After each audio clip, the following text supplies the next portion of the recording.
how long something stands or how well something functions physically is only a question of geometry. So does the geometry of a building make a difference? Absolutely.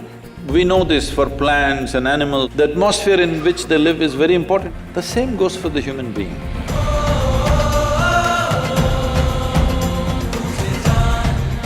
Sadhguru, I learned from my mentor architect that architectural interventions should not be just about minimizing ecological disturbance, but it must be instead about enhancing the very life that resides in a structure. So as an architecture student, I would like to know if design has the ability to heal and improve the quality of the life of the people occupying a structure.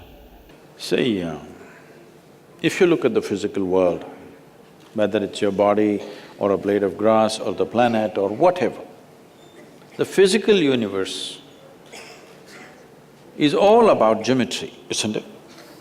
Just to give you an example, this about 3 years ago maybe, and I'm walking through the yoga center, which is… people generally think it's very well, its architecture is unique and different. So I'm walking through for various details, looking at it.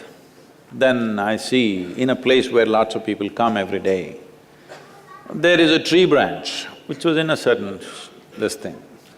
So I looked at this and I said, please cut this tree branch. I did not explain to them, I just said, cut it, and I went on. Then the next day I was leaving the country and I was not there for about a month and a half. Then after 2 or 3 weeks, they wrote a very apologetic note to me, saying that, Sadhguru, you asked us to cut the tree branch, but we thought, why would Sadhguru want to cut a tree branch? When always I'm talking about, you are not going to cut anything which is not absolutely necessary. We didn't cut it, but the rain and winds came and it fell down. Fortunately, there were no people. If there were people, things would have happened, you know. We're very sorry, we don't know why you asked us to cut. See, how long something stands or how well something functions physically is only a question of geometry. I'm saying even your body. How you sit will determine how long the different parts of your body will last. How you stand, how you walk. Today, for runners and others, do you know this posture correction has become a huge science? They got machines. They got all scanning machines which will tell you if you stand like this, how your vertebra are, how your ribs are, if you do like this, where is your stomach, where is your liver, all this, because if you run the wrong way, you will damage yourself. This has come into sports in a big way now, but yoga is always about this. The whole system of yoga is about aligning your geometry with a larger cosmic geometry so that you can function with least amount of friction. If we say, there are mechanical engineers, aren't there? If you say a machine is well engineered, essentially you're saying its geometry is well aligned. A misaligned geometry means lots of friction, isn't it? So this goes for your body, this goes for every shape and form, everything that is functional in the universe has to be geometrically in sync, otherwise it'll cause disturbance.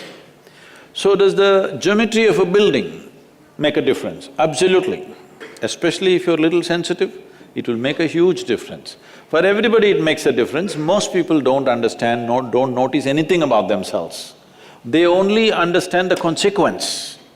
They only understand, I'm not feeling good. They don't know why they're not feeling good. People don't notice that. But the very shapes and forms that you have around you has a certain impact because you are also a physical form.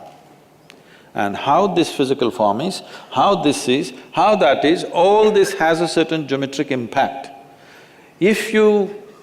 I'm sure many of you have felt this, especially the girls probably would feel it more. If they walk into a building, oh, I don't like this, just like that. You know, it's always when men and women, husband and wife go to buy a house, the husband sees all the brochures and says, this is good, and it's priced well, it's fantastic. She walks in and says, I don't like it. Why? I don't like it, that's all. Because she doesn't feel good. That's all she knows. She doesn't know why she doesn't feel good. She doesn't know what is the shape which is causing this, but she knows this doesn't feel good. So, the shapes and forms have a significant impact on you if we paid enough attention. See, you must look at this. You're from South. Well, you come from Kerala. You must look at the South Indian temples, how geometrically perfect they are. You take your laser measuring instruments today and check it, it's perfect, you know. How important that the right angles are right, in this building it's not right. And how the shapes and forms make a difference is something that they examine to the minutest possible thing when they built the ancient temples, particularly in the south. The North Indian temples are all brick temples, they're done in a certain way, it looks like they've all been put up in a hurry, you know. Now, why I'm saying this is, I think the northern belt took a lot of invasions and ancient temples were destroyed, they all put it up in a hurry. When they could, they just put it up. But in South, they took time and engineered it in a certain way, you can feel it, you don't have to believe anything, you just go and sit there, you feel a certain… that space has a certain impact on you. Our home should be built like this, our offices should be built like this.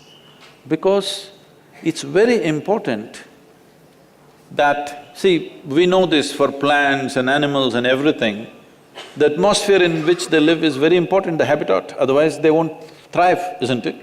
The same goes for the human being. If you just want to somehow live and die, you can live anywhere.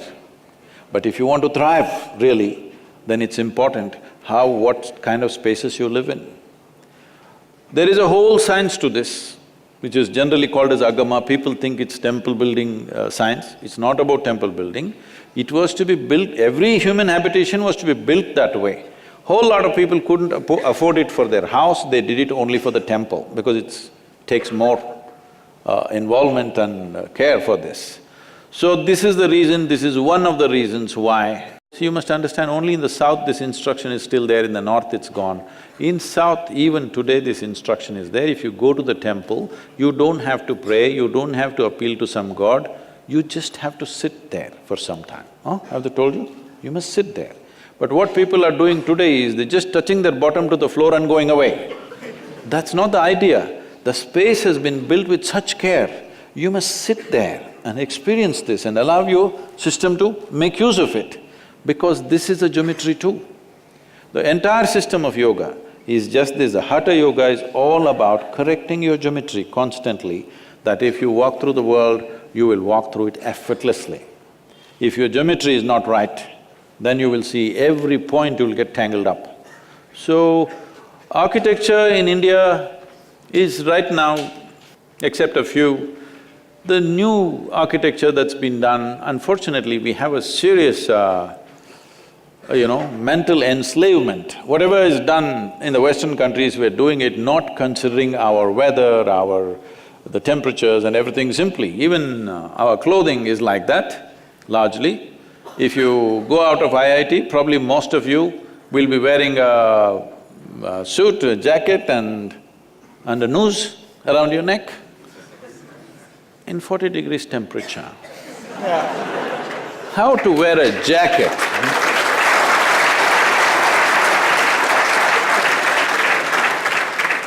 I was meeting some important CEOs and I told them, see, in your board meetings, it's compulsory in a lot of companies, they must be jacketed and tied up. I said, a CEO means people expect he will do the most sensible things.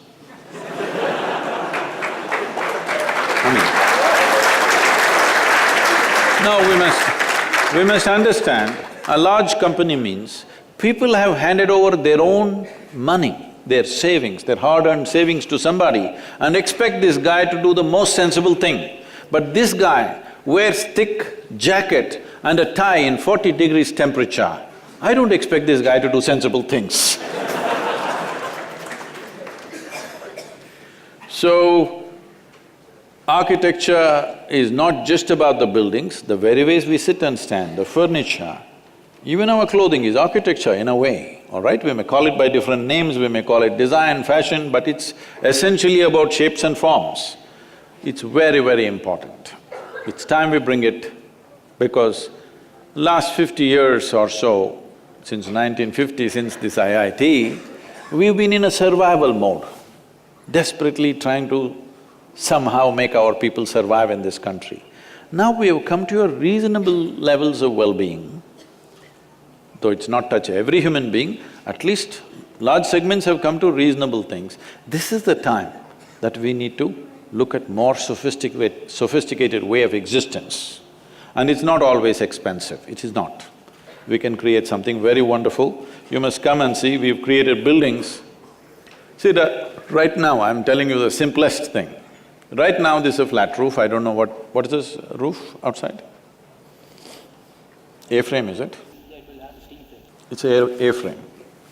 So right now, between the roof and the gravity, there is a fight. Going on or no? You may not see the fight, but it's happening. There is tension here. And one day, someday, who do you think will win? The structure or the gravity? Gravity will win. So we created structures which are standing up not because of the strength of the material, but simply because of the perfection of geometry. So it's the gravity which is holding it up, not gravity pulling it down. You must come and see these buildings, they're unique and fantastic. The one thing I'm very proud of that we created, the building is designed to last for at least a minimum of 3,000 to 5,000 years. Because there is no material, they're deteriorating. There's no steel, there is no cement, there's no concrete. It's just burnt brick. See, even if you go to Mohenjo-daro or Harappa or whatever the most ancient civilization, what is it that you find? Burnt clay is the only thing that survived. It's burnt brick and just lime, which is holding the thing up. It's not the strength of the material, it's the perfection of geometry. Unless it's seismologically sensitive area, so we put it on sand beds, so it takes small shocks. Suppose a very major earthquake which opened up the land happened, only then it'll come down, otherwise it'll not come down.